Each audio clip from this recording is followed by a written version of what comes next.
مختلف ادیان سے سلیکشنز پہ مبنی ہے۔ تو آج پہلا سیشن ہے، تین میں سے پہلا ہے۔ آج ہم بھگوت گیتا میں سے پڑھیں گے، اس کا چیپٹر 2۔ اس میں ٹوٹل 18 چیپٹر ہے بھگوت گیتا میں۔ یہ جو ہے، جو بہت دنیا کی شاید سب سے بڑی نظم ہے، نظمیہ ایپک ہے، مہابھارتا۔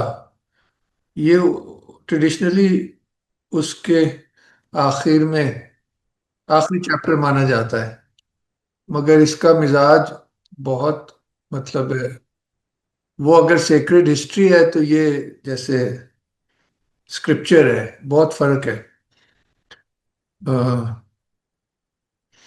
اور یہ بہت کنسائز ہے، اور جو بھی اس کو پڑھتا ہے، دارا شکو سے لے کے حضرت موہانی تک، سب اسی نتیجے پہ پہنچتے ہیں کہ یہ بہت اونچا کلام ہے، ایک آفاقی کلام ہے، اور موسٹ پروبیبلی شاید ریولیشن کے درجے پہ ہو، واللہ عالم، مگر اس میں بہت وزڈم پایا جاتا ہے۔ تو یہ تو بھگوت گیتا کا ایک انٹروڈکشن تھا۔ پہلے بہت ہی مختصر ایک میں آپ کو تعارف کرا دوں۔ مہابھارتا کا سٹوری کا بہت ہی سمرائزڈ۔ تو یہ پہلے بتائیے، میری آواز اچھے سے آ رہی ہے؟ جی سر، بالکل کلیئر۔ یہاں سے بس 2-3 لائنیں پڑھیں گے۔ مہابھارت کی جنگ ایسے راجاؤں کے درمیان ہوئی تھی جو ایک ہی دادا کی اولاد تھے، جس کا نام کرو تھا۔ تو دھرت راشٹر اور پانڈو دونوں ویاس کے بیٹے تھے، یعنی کہ جو کرو ہے اس کے بیٹے تھے۔ تو مین ہماری جو فوجیں بنیں گی وہ ان دو بھائیوں کی اولاد ہوں گی، دھرت راشٹر اور پانڈو۔ اب آگے چلیں۔ یہ ویاس کے بیٹے تھے۔ ویاس کے مرنے کے بعد ان دونوں کی پرورش، اور یہ ظاہر ہے یہ بادشاہ کے بیٹے تھے، یہ ایک بادشاہوں کا خاندان تھا۔ ویاس کے مرنے کے بعد ان دونوں کی پرورش ان کے چچا بھیشم نے کی۔ جب یہ سن بلوغ کو پہنچے تو باوجود یہ کہ دھرت راشٹر بڑا لڑکا تھا لیکن پیدائشی نابینا تھا، اس لیے سلطنت سے محروم کر دیا گیا اور راج پاٹ پانڈو کو ملا۔ یہ اب دیکھ لیجئے، یہ ویاس ان کا باپ ہے، دھرت راشٹر بڑا بیٹا ہے، اور پانڈو جو کہ پھر بادشاہ بنتا ہے کیونکہ یہ اندھا ہوتا ہے۔ اس نے گندھار کے راجا کی لڑکی گندھاری سے شادی کی۔ اس کے درودھن اور 99 بیٹے، یعنی کہ 100 بیٹے تھے۔ یہ 100 بھائی کورو کہلاتے تھے۔ دوسری طرف پانڈو، اس نے کنتی سے شادی کی اور مادری سے شادی کی۔ کنتی سے اس کے 3 بیٹے تھے، یدشٹر، بھیم اور ارجن، ہمارا ہیرو ارجن ہے، اور مادری سے نکل اور سہدیو۔ یہ 5 بھائی پانڈو کہلاتے تھے۔ شجرے سے معلوم ہوگا کہ کورو اور پانڈو چچا زاد بھائی تھے اور ایک ہی گرو کی تربیت میں ہستنا پور، یعنی کہ دہلی، موسٹ پرابلی، اب جہاں تک نہیں، وہ تو اندر پرست ہے، یہ ایک اور شہر ہے دہلی کے قریب، پہلے وہاں کے راجا سے کہ راج محل میں تربیت پاتے تھے۔ اس طرح بچپن ہی سے ان میں تخافر اور مسابقت کا مادہ پیدا ہو گیا تھا، یعنی کہ کمپٹیشن کا۔ اب ہماری سٹوری کا مین پوائنٹ آتا ہے کہ اب یہ بادشاہ تھا، تو جب اس کا انتقال ہوتا ہے، پانڈو کے مرنے کے بعد دھرت راشٹر نے اپنے بیٹوں کی مدد سے ہستنا پور کی گدی پر قبضہ کر لیا، اور انہوں نے یہ بھی کوشش کی، اب پھر ان کے خلاف ہی ہو گئے۔ تو بس اتنا ہی پڑھوں گا۔ اب آگے کیا ہوتا ہے کہ یہ میں بھاگتے پھرتے ہیں، بڑی لمبی کہانی ہے، اور یہ قبضہ کر لیتے ہیں، اور اینڈ میں ان کے پاس شاید 5 گاؤں یا شہر رہ جاتے ہیں. تو پھر کرشن جی آ کے، لمبی سٹوری ہے، کرشن جی دونوں سے ریلیٹڈ ہوتے ہیں، کسی اور قبیلے، کسی اور کلان سے ہوتے ہیں، مگر رشتہ داری اس خاندان سے ہوتی ہے. تو وہ آ کے دونوں کو ان کی صلح صفائی کرانا چاہتے ہیں کہ وہ لوگ خوش ہیں، ان کو جتنا ان کے پاس ہے رہنے دو، تم سارا کچھ لے لو. مگر وہ کہتے ہیں کہ ہمیں وہ بھی چاہیے اور ہم جنگ کریں گے. اس میں کرشن تو اوتار ہیں، یعنی کہ ہندوؤں کے لیے جیسے نبی ہوتا ہے. تو کرشن نے کہا کہ کیونکہ میں تم پانڈووں اور کوروں دونوں کا رشتہ دار ہوں، تو میں جنگ میں حصہ نہیں لوں گا، میں ہتھیار نہیں اٹھاؤں گا. اب ان کو وہ آفر دیتا ہے کہ تم چاہو تو میری فوج کو رکھ لو یا مجھے رکھ لو. انہیں پتا ہوتا ہے کہ یہ تو ہتھیار ہی نہیں اٹھائیں گے، تو وہ ظاہری قوت کو دیکھتے ہیں اور یہ اس کی کرشن کی فوج یا اس کے جو کلانز مین ہوتے ہیں ان کو رکھ لیتے ہیں. اور کرشن جو ہے اس سائڈ پر آ جاتے ہیں اور وہ ارجن کے چیریٹیئر بن جاتے ہیں، رتھ کو چلانے والا. اور پھر ہم دیکھتے ہیں کہ پھر جنگ میں اس کو گائیڈ بھی کرتے ہیں، کیونکہ ہی از اے پروفٹ، اوتار یعنی کہ ڈسینٹ آف گاڈ، یا جو بھی کہے، نبی کی طرح کہیں کہہ دیں. تو یہ تھوڑی سی سٹوری ہے. اس میں ایک چھوٹا سا پوائنٹ یہ ہے کہ اس کو کیونکہ سارا جو اسکرپچر ہے اس کو جیسے ہم نے ابن عربی کی تفسیر میں بھی دیکھا، اس کو ہم ظاہری چیزوں پہ تو کر ہی سکتے ہیں، مگر اس کے مختلف لیولز ہوتے ہیں انڈرسٹینڈنگ کے. تو یہ ساری جنگ جو ہے، جیسے کہ ابن عربی نے کہا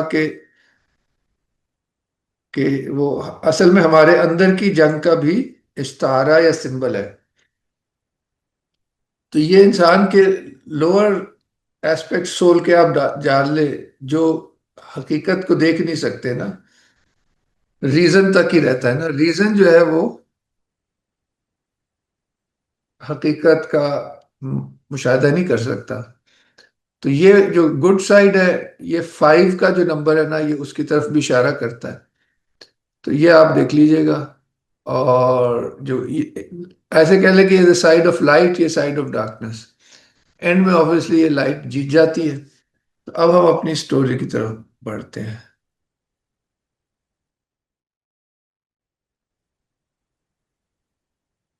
اچھا، اس میں اور ایک تھوڑا سا آپ کو میں اس کی اہمیت بتا دوں. ہم چیپٹر 2 کی طرف بڑھیں گے.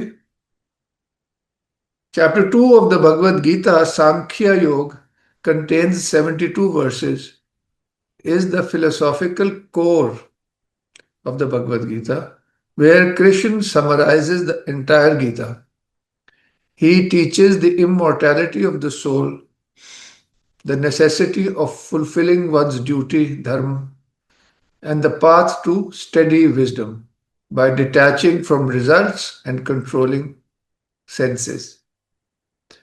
کی تھیمز آف چیپٹر 2، یہ میں سمری پہلے ہی بتا رہا ہوں تاکہ آپ کو پتا ہو اس کا میپ کیا ہے. Immortality of the soul، آتما. نمبر 2، دھرم اینڈ ڈیوٹی. کیونکہ جو چیپٹر 1 ہے اس میں ارجن جب لڑائی شروع ہونے لگتی ہے تو دونوں فوجوں کے درمیان جاتا ہے، اور اس کی جو رتھ ہے اس کو کرشن چلا رہے ہوتے ہیں. تو بیچ میں جا کے وہ بہت افسردہ ہوتا ہے کہ یہ بھی میرے رشتہ دار ہیں، میں ان سے کیسے جنگ کر سکتا ہوں، میرے ٹیچرز ہیں اور سارا کچھ. تو کرشن پھر ان کو کہتے ہیں کہ ڈیوٹی جو ہے وہ کیوں امپورٹنٹ ہے، وہ ابھی ہم پڑھیں گے. پھر آگے ہوتا ہے کہ بھئی انسان کی پرفیکشن یا جو روحانی سفر ہے اس کی طرف اشارہ ہے.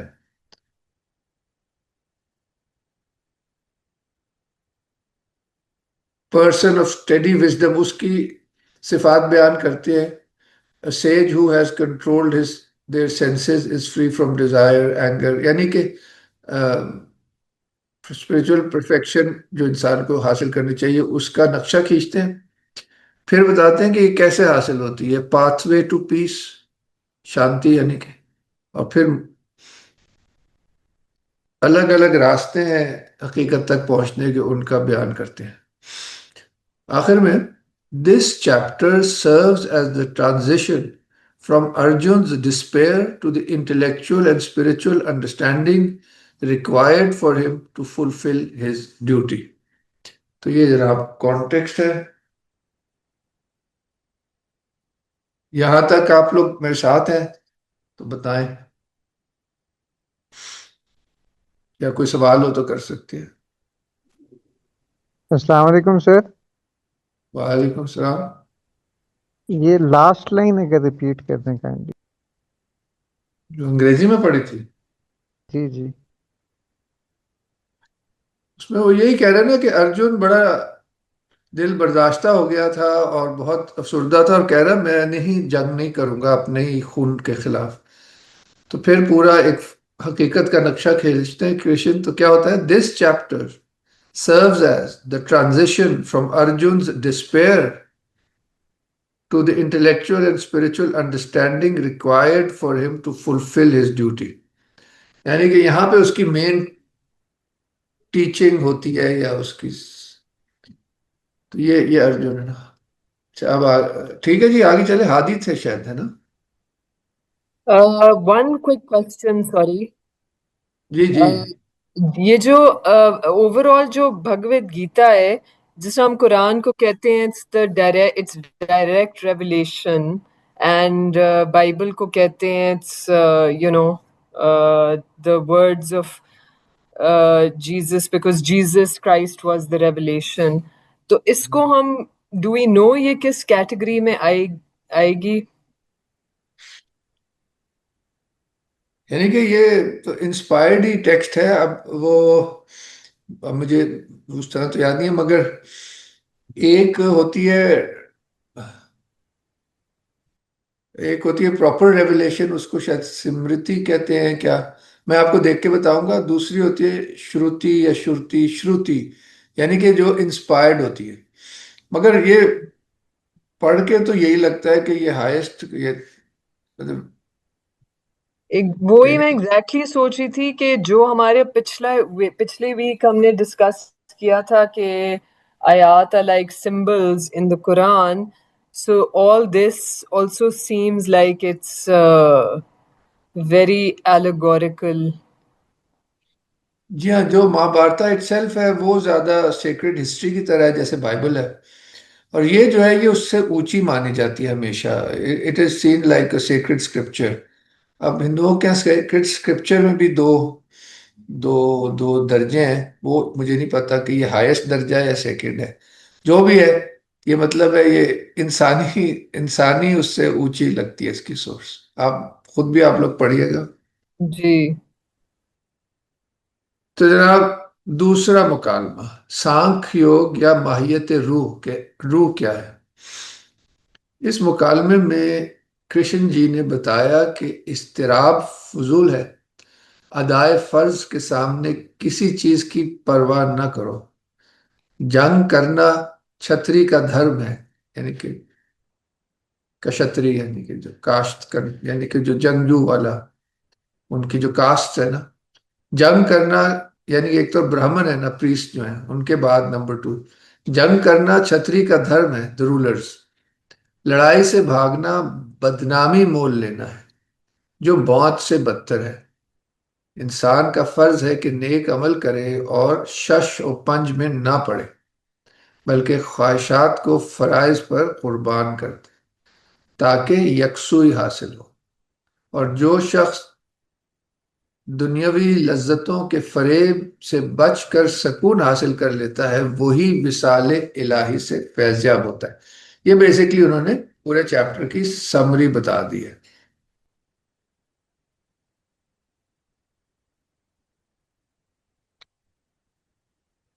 یہ سنجے کہانی سنا رہے ہیں بعد کی، یہ کنگ کو نا، وہ جو اندھا والا کنگ ہے، اس کے پیچھے پس منظر میں یہ ہے۔ وہ کیا کہتے ہیں؟ مدھوسودن نے ارجن کو اس طرح غمگین اور چشم نم دیکھ کر کہا، مدھوسودن یعنی کہ کرشن، یہ دیکھیں فٹ نوٹ، مدھو کے قاتل یعنی کہ جو ایک دیو تھا، یعنی کہ ایک ڈیمن کو مارا کرشن نے، تو وہ ڈیمن کو مارنے والے، یعنی کرشن کا یہ ایک لقب ہے۔ مدھوسودن نے ارجن کو اس طرح غمگین اور چشم نم دیکھ کر کہا، ارجن یہ کیسا بے وقت کا رنج ہے جو بھلے آدمیوں یعنی کہ آریوں کے لیے نازیبا ہے اور جنت کا راستہ بند کرنے والا ہے اور تیری بدنامی کا باعث ہے۔ کیونکہ ارجن نے کہا تھا میں جنگ نہیں کروں گا، تو اب کرشن جی اس کو سمجھا رہے ہیں، پارتھ کمزوری کو راہ نہ دو، تم پر یہ زیبا نہیں ہے، اس پست کمزوری قلب کو چھوڑ کر کھڑے ہو جاؤ۔ اے پرنتاپ، یہ ارجن کا کوئی دشمنوں کو فتح کرنے والا ٹائٹل ہے۔ ارجن نے کہا، میں بھیشم اور دروں پر تیروں سے کس طرح حملہ کر سکتا ہوں؟ یہ لوگ تو قابل پرستش و احترام ہیں۔ اے دشمنوں کے قاتل، ان فراخ دل اور حریص بزرگوں کو قتل کر کے دولت اور خواہش کی خون آلود مسرت کو حاصل کرنے سے یہ بدر جہاں بہتر ہے کہ بھیک مانگ کے ٹکڑے کھاؤں۔ دھرت راشٹر کی وہ فوج ہمارے مقابل ہے جسے قتل کر کے ہم بھی زندہ رہنا نہیں چاہتے، اور ہم یہ بھی نہیں جانتے کہ ہمارے لیے یہ بہتر ہے کہ ہم فاتح ہوں یا ہمارے مخالف۔ تو بڑی کنفیوزنگ وار ہے اس کے لیے۔ رحم نے میرے دل کو کمزور کر دیا ہے، میرا دل فرض شناسی یعنی کہ دھرم کے متعلق شش و پنج میں ہے۔ میں آپ سے پوچھتا ہوں کہ کیا کرنا بہتر ہوگا مجھے، قطعی طور پر بتائیے، میں آپ کا چیلا ہوں، آپ سے عاجزانہ التماس ہے کہ مجھے تعلیم دیجیے۔ کو میں بلا شرکت غیر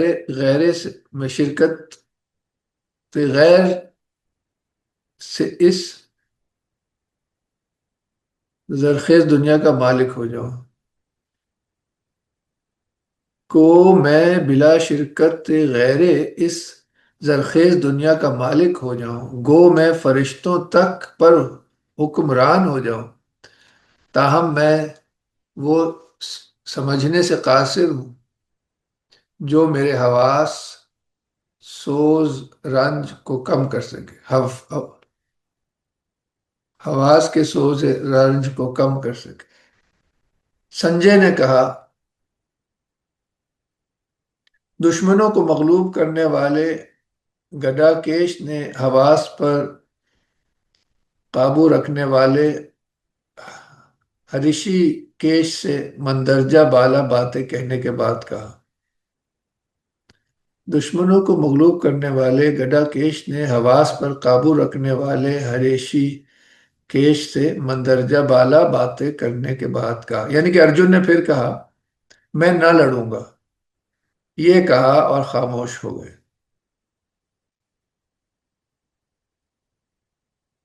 اے بھارت، ہریشی کیش نے یہ سن کر، یعنی کہ یہ بھی ایک نام ہے کرشن جی کا، ہریشی کیش نے یہ سن کر مسکراتے ہوئے یہ الفاظ ارجن سے کہے، اور ارجن جو ہے وہ دونوں لشکروں کے درمیان غم زدہ حالت میں تھے۔ مقدس آقا یعنی کرشن نے فرمایا،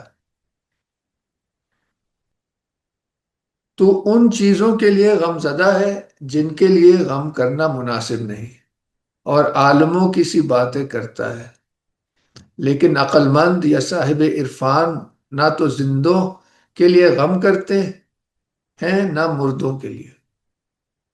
میں کبھی عدم موجود نہ تھا نہ تو۔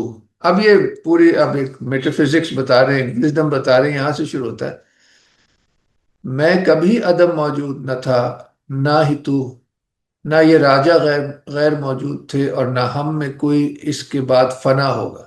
وہ بنیادی طور پر کہہ رہے ہیں کہ جو ہماری حقیقت ہے وہ ہمیشہ سے تھی، ہمیشہ رہے گی۔ یہ ہم نے جو وہ سورہ رحمان والی نفس رحمانی کی تفسیر میں اپنے عربی کی تھی، کہ جو کچھ بھی چیز اس دنیا میں ظاہر ہے اس کی اصل خدا کے علم میں ہمیشہ سے ہے، ہمیشہ رہے گی، کیونکہ جو چیز خدا میں موجود نہ ہو اس کا ظہور ہی نہیں ہو سکتا۔ یہ اس عرفانی اینگل سے بول رہے ہیں جو آپ کو ہم نے سورہ رحمان والی سیٹنگ میں یہی بات ہوئی تھی۔ میں کبھی عدم موجود نہ تھا، نہ تو، نہ یہ راجہ غیر موجود تھے، اور نہ ہم میں کوئی اس کے بعد فنا ہوگا، ہم سب غیر فانی ہیں۔ فٹ نوٹ ہے، نظم کے اس حصے میں روح کا غیر فانی اور قدیم ہونا معلوم ہوتا ہے۔ فلسفہ سانکھ کا بانی کپل تھا، وہ بھی یہی کہتا ہے کہ روح غیر فانی ہے، لیکن یہ خیر ہم چھوڑ دیتے ہیں، یہ ان کا جو فلسافیکل سکول تھا اس کی بات ہو رہی ہے، ہم تو یہ اور بات کر رہے ہیں۔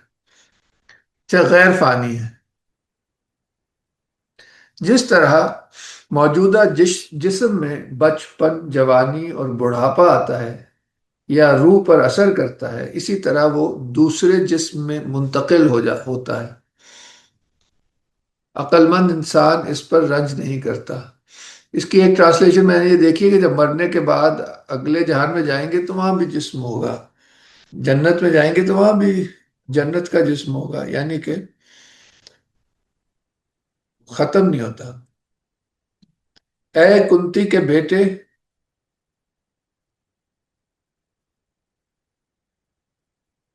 مادہ کالمس جس سے گرمی، سردی، لذت و الم پیدا ہوتے ہیں، یہ آنے جانے والی غیر مستقل چیزیں ہیں۔ اے بھارت، انہیں استقلال سے برداشت کرو۔ یہ دیکھ لیتے ہیں اس کا فٹ نوٹ۔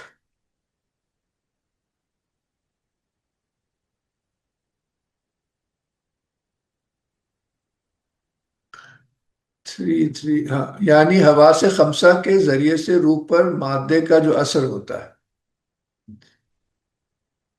تو یہ کہہ رہے ہیں، ہاں بیسیکلی یہ سوری میں غلط پڑھا، اے کنتی کے بیٹے، مادے کا لمس یعنی کہ جس سے جو 5 حواس ہیں، جس سے ہم میٹر سے انٹریکٹ کرتے ہیں، جس سے ٹھنڈا گرم، لذت اور الم پیدا ہوتے ہیں، یہ آنے جانے والی غیر مستقل چیزیں ہیں۔ اے بھارت، انہیں استقلال سے برداشت کرو۔ گرمی، سردی، غم اور خوشی یہ وقتی چیزیں ہیں۔ جس شخص کو یہ باتیں تکلیف نہیں دیتی، جو دکھ سکھ میں اپنا توازن قائم رکھتا ہے اور مستقل مزاج رہتا ہے، وہی غیر فانی ہونے کا مستحق ہے۔ اب یہ درویش کی، عارف کی صفت بیان کر رہے ہیں کہ اس کو کیسا ہونا چاہیے، اس کو ڈیٹیچڈ ہونا چاہیے، یہ بات ہو رہی ہے۔ غائب ہو گیا، کہاں چلا گیا؟ جی، ہادی کچھ فرما رہے ہیں مولانا؟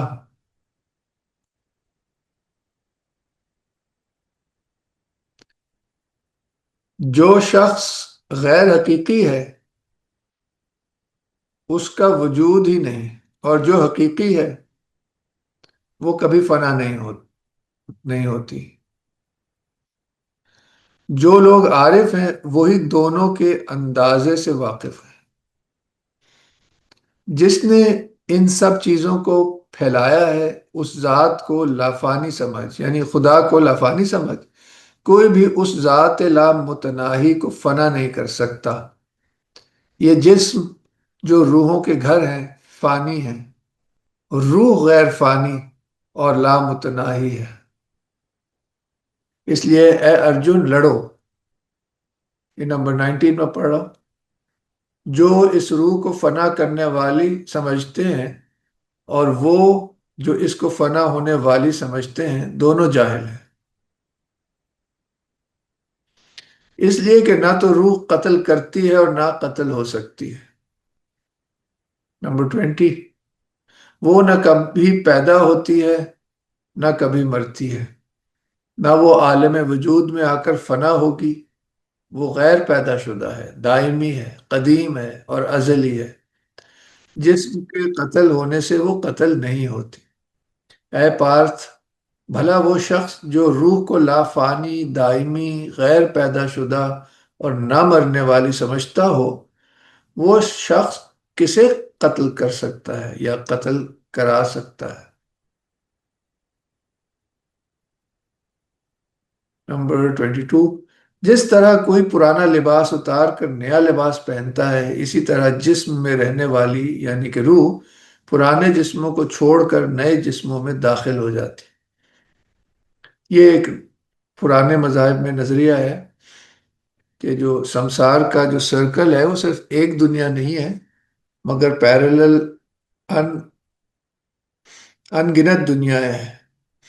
تو جو شخص جنت کا راستہ نہیں کماتا اس دنیا میں، وہ پھر کہیں اور دنیا میں پیدا ہو جاتا ہے، اس طرح بھٹکتا رہتا ہے یہاں تک کہ وہ صحیح راستے سے جنت کی طرف جائے۔ اچھا 23، نہ ہتھیار اسے زخمی کر سکتے ہیں، نہ آگ اسے جلا سکتی ہے، نہ پانی اسے تر کر سکتا ہے، نہ ہوائیں اسے خشک کر سکتی۔ وہ نہ قابل قطع، نہ جلنے والی، نہ خشک و تر ہونے والی شے ہے، وہ دائمی ہے، ہر جگہ موجود ہے، مستقل ہے، غیر متحرک ہے اور قدیم ہے۔ جیسے کہ وہ ارسطوٹل نے کہا تھا نا، دا ان موونگ موور۔ نہ حواس اسے محسوس کر سکتے ہیں، نہ خیال اس کا تصور کر سکتے ہیں، وہ غیر مبدل ہے، یعنی تبدیل نہیں ہوتی، لہٰذا اسے ایسا سمجھ کر تجھے اس کے واسطے غم لہٰذا اسے ایسا سمجھ کر تجھے اس کے واسطے غم نہ کرنا چاہیے، اور اگر تو سمجھتا ہے کہ وہ ہمیشہ جسم کے ساتھ پیدا ہوتی اور مرتی ہے، تب بھی تیرے لیے زیبا نہیں ہے کہ تو اس کے لیے رنج کرے۔ اس زبردست مسئلے یہ سمجھ نہیں آیا، اس لیے کہ یہاں پہ شاید اے آئے گا، اے زبردست مسلح، شاید ایسے ہے، یعنی کہ جنگجو۔ اس لیے کہ جو پیدا ہوا ہے وہ یقیناً مرے گا، اور جو مرے گا وہ یقیناً پیدا ہوگا، لہٰذا تیرے لیے ایسی چیز پر رنج کرنا فضول ہے جو کسی کے بس کی بات نہیں ہے۔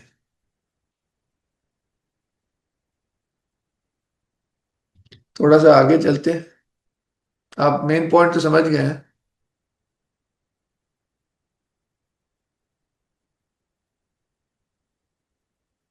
یہ وہی بات کر رہے ہیں۔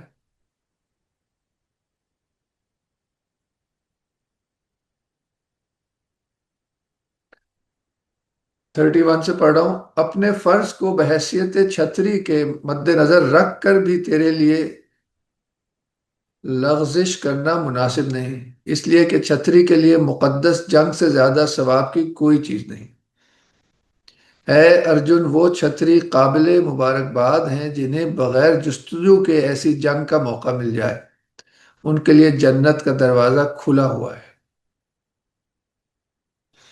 لیکن اگر تو نے اس جہاد کو جاری نہ کیا تو اپنا فرض یعنی کہ دھرم اور اپنی عزت دونوں کو برباد کر کے گناہ کا مرتکب ہوگا۔ یہ انڈین ٹریڈیشن میں جو آپ کا منصب ہے زندگی میں، اس کو پورا کرنا ہی آپ کے وہ دین کا حصہ ہی ہے۔ اس وقت انسان تیری دوامی بدنامی کا اعلان کر دیں گے، اور شریف آدمی کے لیے رسوائی موت سے بدتر ہے۔ بڑے بڑے جرنیل یہ خیال کریں گے کہ تو خوف کی وجہ سے جنگ سے بھاگ گیا، اور تو جو کہ ان کی آنکھوں میں معزز تھا ان کی نظروں میں گر جائے گا۔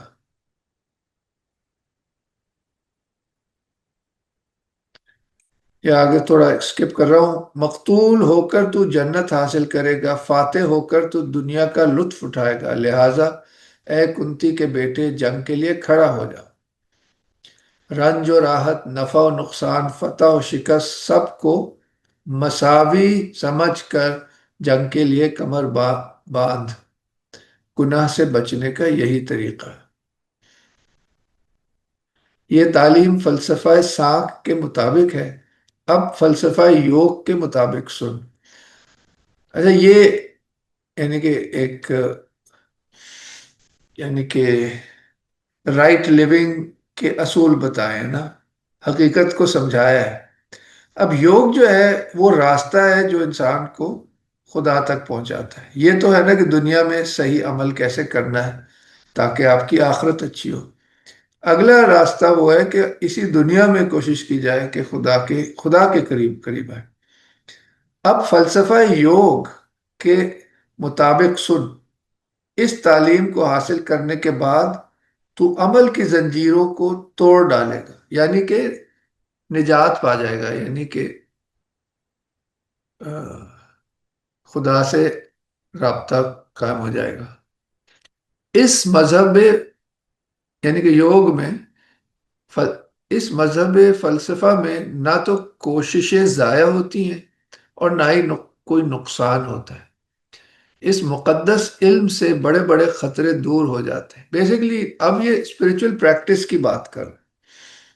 گو وہ علم تھوڑا ہی کیوں نہ ہو، اے کورووں کے لیے باعث مسرت یہ مذہب عقل مستقل فطرت رکھتا ہے، لیکن غیر مستقل یقین والوں کی عقل متعدد اور لا متناہی شاخیں رکھتی ہے۔ اے پارتھ، نادان نہایت رنگین تقریریں کرتے ہیں اور صرف ویدوں کے الفاظ میں خوش ہیں۔ وہ کہتے ہیں کہ اس کے علاوہ اور کچھ نہیں، یعنی کہ ظاہر پرست لوگ، یہ وہ لوگ ہیں جن کے دل شہوات سے پر ہیں، جن کا مقصد بہشت ہے۔ وہ اعمال کی جزا میں دوبارہ زندگی کو پیش کرتے ہیں اور مسرت و حکومت حاصل کرنے کے لیے مختلف رسمیں بتاتے ہیں۔ یعنی کہ دنیاوی ٹائپ کے ہیں تو دینی لوگ، مگر دین کو اس طرح سمجھتے ہیں۔ ان لوگوں کے عقائد جو لذت و نشاط اور قوت کو اپنا مقصد سمجھتے ہیں اور جن کے دل ان الفاظ کی پھیر میں ہیں، وہ کسی ارادے پر استقلال سے قائم نہیں رہ سکتے، کیونکہ خواہشات کا تو کوئی اینڈ نہیں ہے نا، کبھی وہ کسی خواہش کے پیچھے جائیں گے، کبھی کسی۔ اب آگے چلتے ہیں، اصول بتانے لگے ہیں صفات کا۔ ان کو کہا جاتا ہے کہ یہ 3 گن ہیں یا 3 کوالٹیز ہیں جس سے پوری کائنات کی بنیاد ہے، اور انسانوں میں بھی یہ پائے جاتے ہیں۔ ویدوں میں 3 گنوں یا صفات کا ذکر ہے۔ تو ان تینوں صفات سے بالا تر ہو جا، ضدین یعنی کہ کانٹریز، ضدین سے آزاد ہو جا، ہمیشہ ستو گن پر قائم رہے۔ یہ ہائیسٹ گن ہے، 3 گن ہیں۔ ایک ہے تمسک یعنی کہ ڈاؤنورڈ موومنٹ ڈارکنس کی طرف، ایک ہے ستو گن یعنی کہ یہ اپورڈ موومنٹ ہے، یعنی کہ گڈنس لائٹ کی طرف، تمسک جو ہے ڈارکنس کی طرف۔ ان دونوں کے بیچ میں جو گن ہے وہ ہے رجسک، رجس یعنی کہ وہ پیشنیٹ یا ایکسپینسو گن ہے، فائری۔ ہمیشہ ستو گن پر قائم رہے، مقبوضات کی پرواہ نہ کر، ہمیشہ روحانیت میں غرق رہے۔ وہ آپ کہیں تو یہ فٹ نوٹ پڑھ بھی سکتے ہیں گنوں کے بارے میں، یہ چلیں پڑھ لیتے ہیں۔ صفات سہ گانا یعنی کہ 3 جو ہیں، 3 گن یہ ہیں: ستو گن یکسانیت، سکون، روشنی; رجو گن حرکت، عمل، جوش; تمو گن ظلمت، حماقت۔ اور جو ضدین ہیں، رنج اور راحت، بیماری اور تندرستی، سردی اور گرمی، یعنی کہ ان سے اوپر جانا۔ جس طرح اس مقام کے لیے جہاں چاروں طرف چشمے ہی چشمے ہوں، تالاب غیر ضروری ہے، اسی طرح عارف برہمن کے لیے وید غیر ضروری ہے. یعنی کہ ظاہر ہے جب وہ وید والے سے مل جائے گا تو ویدوں کا مقصد پالے گا نا.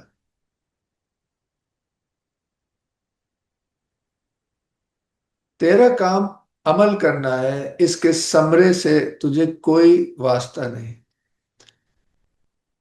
یہ بہت ہی اہم جو ویدک فلسفی کہہ لیں، ویدانتک فلسفی، کہ ایکشن وداؤٹ ڈیٹیچڈ ایکشن.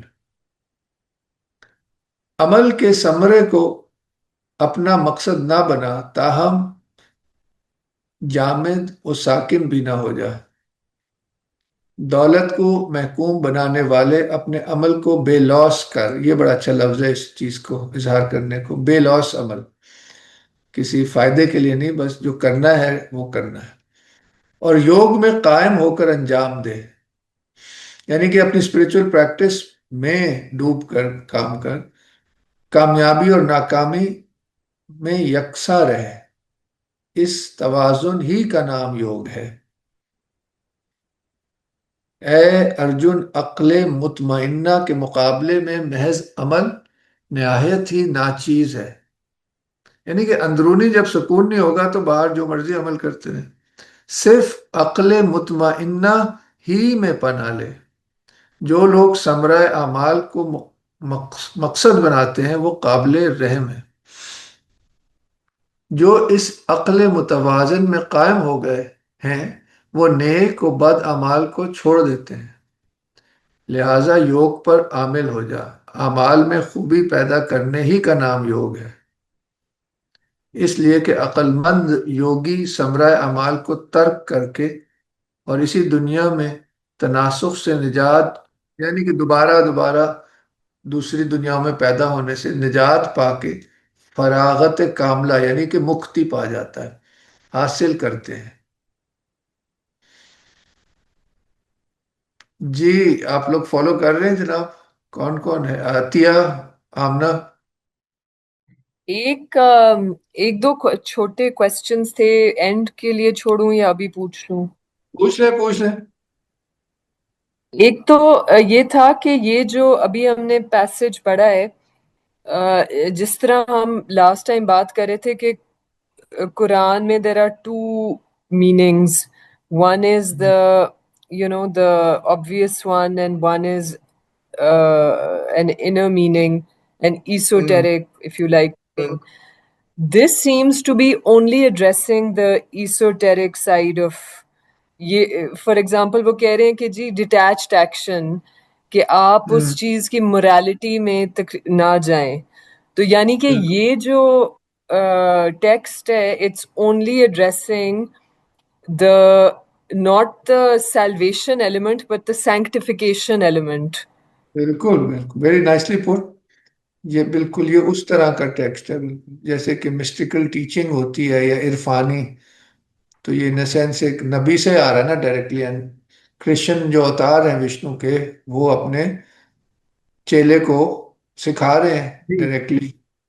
اچھا یعنی کہ وہ اب now that brings me to my second question کہ یہ ٹیکسٹ ہی Krishna who is a prophet ان کی بات کر رہے ہیں. تو is it like the Quran speaks about Hazrat Musa علیہ السلام, or as in my question is who was this text revealed, which prophet was this text revealed to? نہیں، Krishna himself was a prophet. تو انہوں نے جو teachings کی وہ پھر آج تک یہ زندہ ہے نا. تو یہ جو تھی یہ کرشن کو ریویل ہوئی تھی یا یہ کسی اور لیٹر پروفٹ کو ریویل ہوئی تھی؟ یہ مطلب اکارڈنگ ٹو ٹریڈیشن یہ کرشن ہی کی ٹیچنگ ہے نا. اٹ از لائک حدیث کہہ لیں. اس کا اچھا شاید وہ اچھا ترجمہ ہوگا کہ بھئی اب جیسے حضور نے حضرت علی کو جو تعلیمات کی ہیں جو حدیث میں آتی ہیں، یہ اس ٹھیک ہے طرح ٹھیک سے بات کر رہے ہیں نا. It is like a prophet teaching his students. ٹھیک ہے ٹھیک ہے understood. اچھا آپ نے سوال کیا، مجھے بھی ذرا کلیئرٹی ہوگی جو شروع میں آئی واز گیٹنگ کنفیوزڈ. نہیں نہیں اس پہ میں ایڈ کرنا چاہوں گی جس طرح عیسیٰ علیہ السلام ان کے حواری تھے، ڈسائپلز، تو اسی ہاں طرح اللہ تعالیٰ نے ہر نبی کے ساتھ پھر ان کے متبعین بھی ہوتے ہیں جو پیروکار، تو وہ ان کو پھر آگے ہاں ڈائریکشن دیتے رہتے ہیں. تو بائبل اسی طرح سے ہے نا، حضرت عیسیٰ کی اس میں ٹیچنگز اور ان کی لائف حدیث کے جیسے ہے، بالکل ایسے ہی ہے. ریکارڈنگ. جی تو جی. یہ بھی اب بہتر، اچھا ہوا آپ کے سوالوں سے اور کلیئر ہو جاتا ہے. جی جی. آگے چلیں، پھر تھوڑا سا رہ گیا، ہم 2/3 پڑھ چکے ہیں. جی جی. جب جب تیرا نفس اس دھوکے کے گورکھ دھندے سے چھوٹ جائے گا، تب تو اس چیز سے بے پرواہ ہو جائے گا جو سن چکا ہے یا آئندہ سنے گا. جب تیری بدھی یعنی کہ عقل، جو ویدوں میں پریشان ہے، مستحکم قیام اختیار کرے گی اور مراقبے میں محو ہو جائے گی، تب تو یوگ حاصل کرے گا. ارجن بولے، اے کیشو، اس شخص کی کیا پہچان ہے جس کا دل مطمئن ہو اور مراقبے میں محو ہو، یعنی کہ میڈیٹیشن میں. ہم کیا کہتے ہیں؟ ذکر و فکر. مطمئن قلب والے کس طرح بولتے ہیں، کس طرح بیٹھتے ہیں اور کیوں کر چلتے ہیں؟ مقدس خداوند نے فرمایا، یعنی کہ کرسچن، یہ اس کیٹیگری کے نبی ہوئے نا جیسے حضرت عیسیٰ ہے. ان میں ایک خیر اوتار جو ہے وہ اس طرح سے، ایک اس طرح کا ان کا انڈرسٹینڈنگ ہے کہ ابھی مجھے لفظ نہیں آ رہا. چلے، مقدس خداوند نے فرمایا، اے پارتھ، جب کوئی شخص اپنی تمام دلی خواہشات کو ترک کر دیتا ہے اور روح ہی میں مطمئن رہتا ہے تو اسے مطمئن عقل والا کہتے ہیں. جو دکھ سے دکھی نہ ہو اور سکھ کی تمنا نہ رکھتا ہو اور محبت، خوف اور غصے سے خالی ہو، اسے مطمئن عقل والا عارف کہتے ہیں. وہ جس کے چاروں طرف کوئی تعلقات نہ ہو، جو بھلی یا بری چیز پا کر نہ خوش ہوتا ہو نہ رنجیدہ، ایسے شخص کی عقل مطمئن ہوتی. جس طرح کچھوا اپنے اعضاء کو سمیٹ لیتا ہے، اسی طرح جو شخص اپنے حواس کو اشیاء حواس سے بچاتا ہے وہی عقل مطمئن رکھتا ہے. پرہیزگار آدمی سے اشیاء حواس دور ہو جاتی ہیں لیکن ان کا ذائقہ باقی رہتا ہے. خدا کے مشاہدے کے بعد یہ بھی فنا ہو جاتا ہے. اے کنتی کے بیٹے، عقل مند آدمی کے بھڑکتے ہوئے احساسات نہایت تیزی سے اس کے نفس پر قبضہ کر لیتے ہیں. ان سب خواہشات کو ضبط کر کے اسے مستغنی ہونا چاہیے، یعنی کہ ان سے لاپرواہ یا ڈیٹیچڈ. بس مجھے اپنا مقصد بنائے، یعنی کہ خدا کہہ رہا ہے کہ مجھے اپنا مقصد بنا. اس لیے کہ جس کے حواس خمسہ قابو میں ہے اسی کی عقل متوازن ہے. ہاں ہاں، وہ لفظ یاد آ گیا، انکارنیشن. کیونکہ حضرت عیسیٰ کو انکارنیشن کہتے ہیں نا خدا کی، تو اسی طرح جو اوتار ہیں ان کا اس ٹائپ کا درجہ ہے کہ دیر لائک ڈیوائن انکارنیشنز. یہ ایک کیٹیگری ہے انبیاء کی.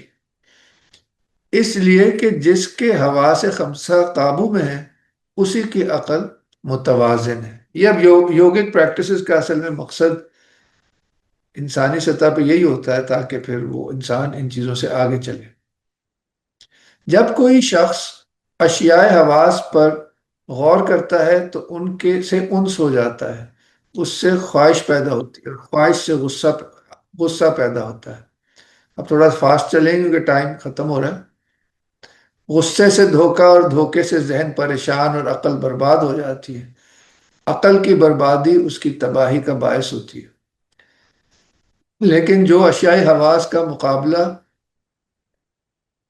ایسے حواس سے کرتا ہے جو محبت اور نفرت سے پاک ہیں اور جس کا نفس قبضے میں ہے اور اس کی روح منظم ہے، وہ سکون حاصل کرتا ہے. سکون حاصل ہونے کے بعد سب دکھ دور ہو جاتے ہیں. جیسے قرآن شریف میں بھی ہے نا، نفس مطمئنہ. اس سے پہلے وہ سٹیجز ہیں نا ڈیولپمنٹ کی، آپ کو پتہ ہی ہے.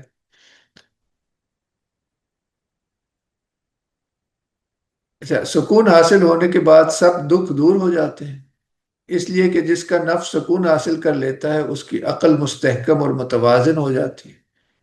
کسی غیر متوازن شخص کے لیے عقل محض نہیں ہوتی، اور نہ غیر متوازن شخص کو توازن حاصل ہوتا ہے، ایسے شخص کو سکون حاصل نہیں ہوتا، اور جسے سکون نہیں اسے مسرت کہاں۔ اس لیے کہ منتشر الحواس جو شخص منتشر حواس کی پیروی کرتا ہے وہ اپنی عقل کو برباد کرتا ہے، جس طرح کہ ہوا جہاز کو بہا لے جاتی۔ لہذا اے مسلح بہادر، جس کے حواس مکمل طور پر اس کے قبضے میں ہیں اور جس نے اپنے حواس کو اشیاء حواس سے الگ کر لیا ہے، اس کی عقل خوب متوازن ہے۔ جو چیز دوسری ہستیوں کے لیے شب ہے وہ ایک متوازن شخص کے لیے بیداری کا وقت ہے، اور حق بین عارف کے لیے وہ وقت خواب ہے جو دوسروں کے لیے بیداری کا وقت ہے۔ سمجھے آپ؟ جیسے کہ وہ مشہور قول حضرت علی کا کہ لوگ اس دنیا میں سوئے ہوئے ہیں اور جب مریں گے تو جاگ جائیں گے، اور پھر فرماتے ہیں کہ اس لیے مرنے سے پہلے مر جاؤ تاکہ تم اس دنیا میں ہی جاگ جاؤ۔ مرنے سے مراد ہے کہ جو لوور سیلف ہے اس کو قابو میں کر لو تاکہ روح کی آنکھ سے چیزوں کو دیکھو۔ اسی کو عارف باللہ کہتے ہیں۔ حدیث قدسی ہے نا کہ میں اس کا ہاتھ بن جاتا ہوں جس سے وہ پکڑتا ہے، اس کی آنکھ بن جاتا ہوں جس سے وہ دیکھتا ہے۔ اب ہم اینڈ پہ آ رہے ہیں۔ وہی شخص سکون حاصل کرتا ہے جس میں جملہ خواہشات اس طرح سما جاتی ہیں جس طرح سمندر میں دریا سما جاتے ہیں، جو باوجود یہ کہ پانی سے بھرا ہوا ہے لیکن ساکن رہتا ہے، نہ کہ وہ جو خواہشات کا شکار ہے۔ وہ تمام خواہشات کو ترک کر دیتا ہے اور بغیر حرص و ہوا کے آگے بڑھتا ہے۔ جو خود غرضی اور غرور سے خالی ہے وہی سکون حاصل کرتا ہے۔ یہ آخری ورس ہے۔ اے پارتھ کے بیٹے، یہ حالت برہم کہلاتی ہے، فنا فی اللہ، یہ حالت برہم کہلاتی ہے۔ جو اس حالت پر پہنچ جاتا ہے اس کی عقل کے پردے اٹھ جاتے ہیں۔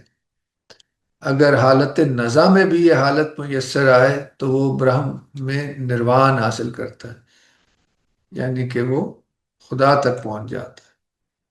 اوم تت ست۔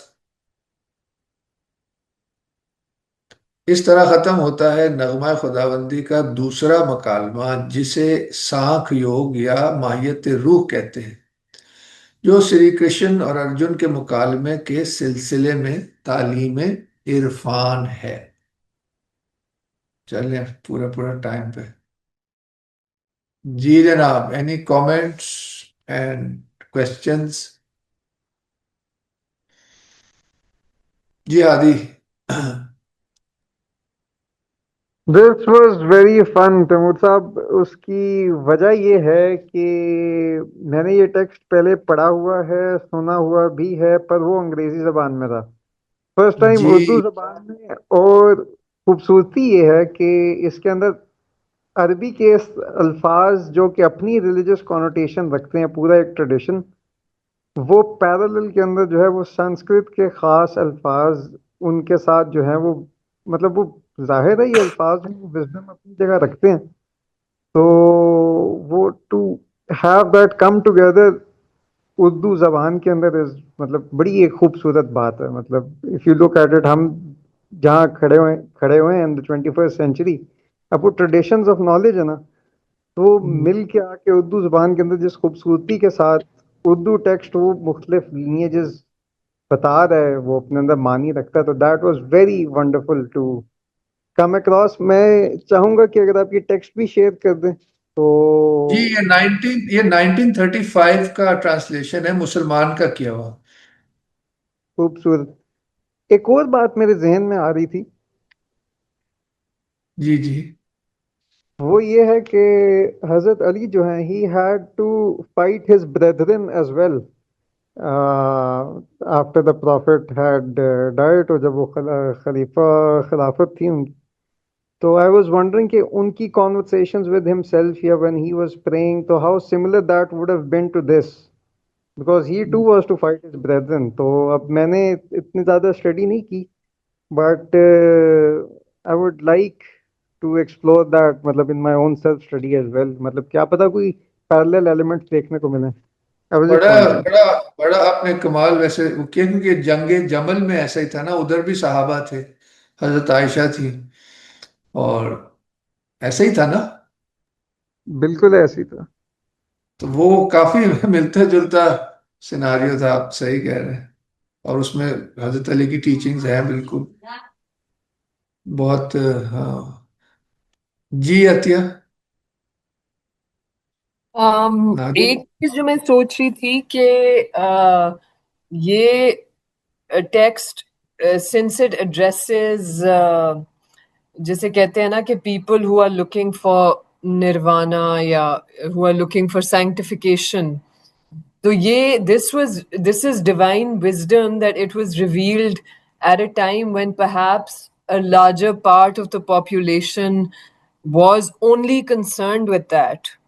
Whereas the last revelation, which is the Quran, also equally addresses the salvation element, which is the simple morality.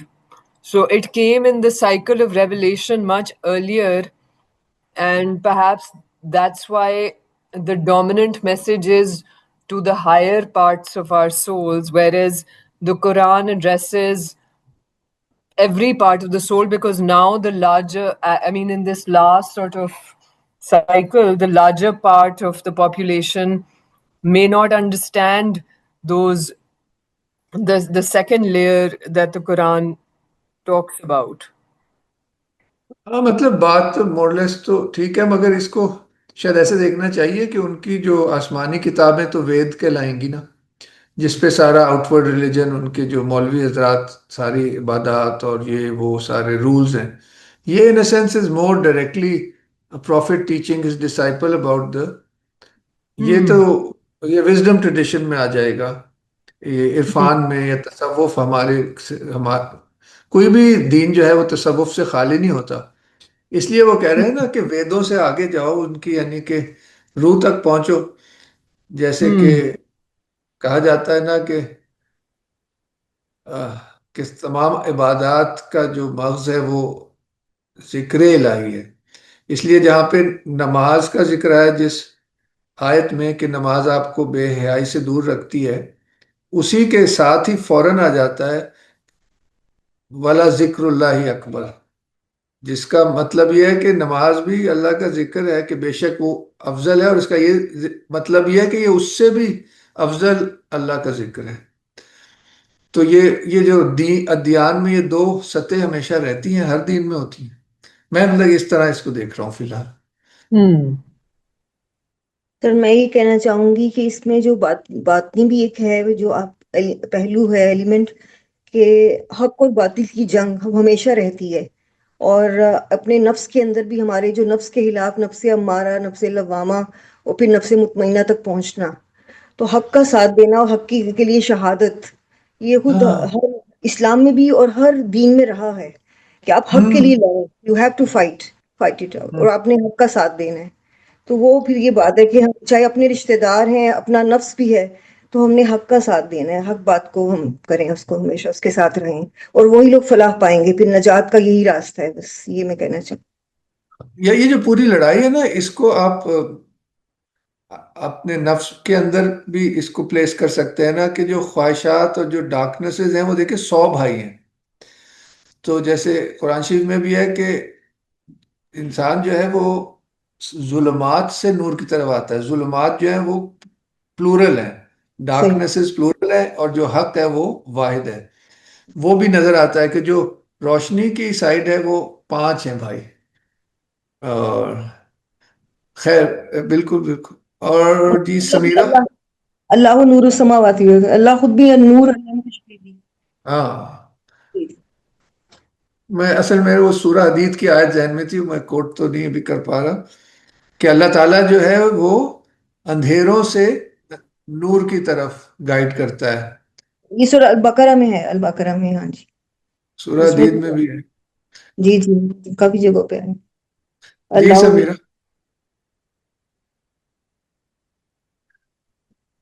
G do minute رہ گئے ہیں پھر، ہاں جی سمیرہ آپ نے ہاتھ اٹھایا،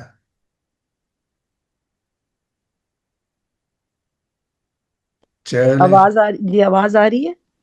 جی جی بالکل۔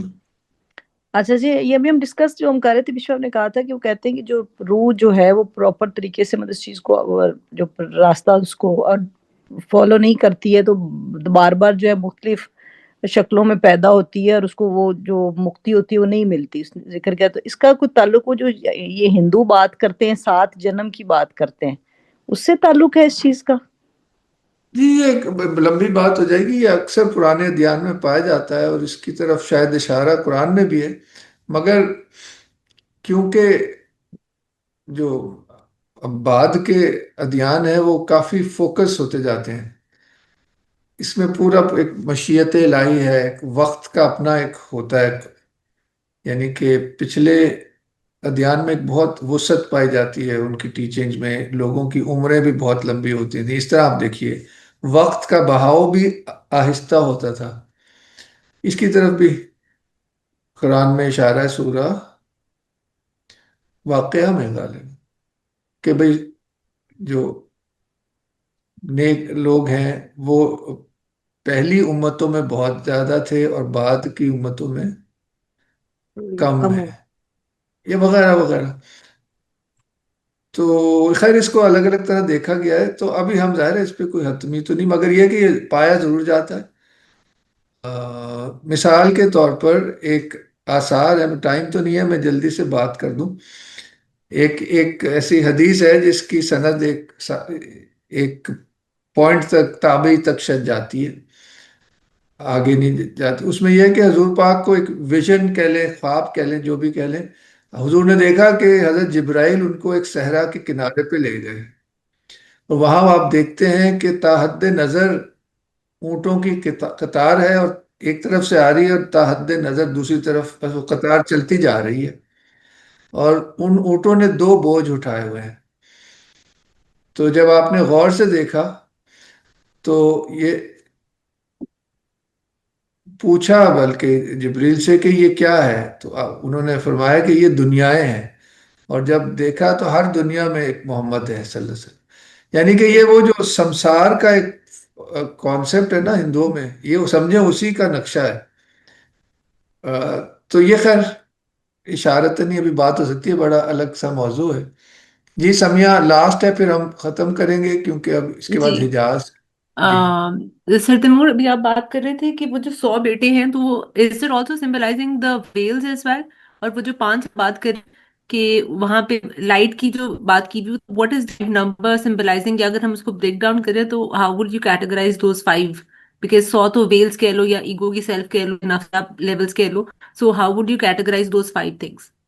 جی وہ ہندو ٹریڈیشن میں جو انسان ہے، عالم اصغر ہے، مائکرو کازم، اس میں یہ 5 سولز مانی جاتی، 5 ایسپیکٹس آف دا سول مانی جاتی ہیں، جیسے کہ ہم اب دیکھیں اوکے. گے انشاءاللہ، اگر اگلی نشست میں ہم سورہ رحمانیہ کی ابن عربی کی تفسیر کو آگے لے کے جائیں گے، تو اس میں کہ ایک جیسے ویجیٹیٹو سول ہے، ایک اینیمل سول ہے، ایک اس طرح کر کے نا، تو وہ 5 گنائی ہیں۔ اینڈ میں I was also looking at this book, جس کے اندر ایک جو انسان ہے، he has 5 lives basically, if you talk about it. And اگر ہم بات کریں تو 5 لائفز کے اندر ایک پہلے پیدا روح کی جو عمر ہے وہ ہے، دین ان دا وomb، دین دنیا کے اندر، دین برزخ، لائف آفٹر ڈیتھ.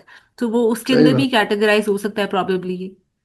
ہاں میں نے اس نمبرز ٹھیک میں ہے. کافی اشارے ملتے ہیں کہ یہ انسان نے کامل کی شکل ہے، اور کیونکہ یہ ہوں بینا ہے، یہ بادشاہ ہے، تو جب وہ، ہوں اور یہ اکثر آپ نے فوک سٹوریز میں بھی دیکھا ہوگا کہ بادشاہ جو اندھا ہے، اور یعنی کہ جو اندھا ہے وہ لوور سیلف ہے نا، جو حقیقت کو خود نہیں دیکھ سکتی، تو وہ کوشش کرتی ہے کہ وہ غالب آ جائے، تو یہ جنگ انسان کے اندر ہر وقت رہتی ہے، تو یعنی کہ انسان کے اندرونی کافر جو ہے نا، یہ وہ 100 والی وہ بھائی ہیں.